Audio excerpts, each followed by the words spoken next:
এই যে বৌদি হয়ে গেছে, এবার এই তারটা জুড়ে ফিউজটা লাগিয়ে দেবো, ব্যাস হয়ে যাবে।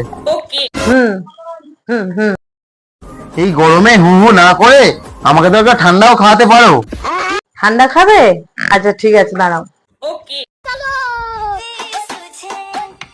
এ নাও ভাই, ঠান্ডা খাও। হ্যাঁ হয়ে গেছে, দাও। আর এক গ্লাস দেবো? দেবে, দাও।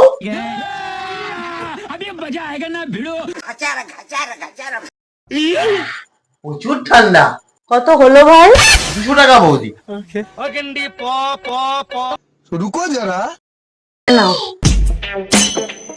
ওই 200 টাকা বললাম, 150 টাকা দিলেন, এ তো 50 টাকা কম আছে। 50 টাকার ঠান্ডা কিনে এনে তো তোমাকেই খাওয়ালাম।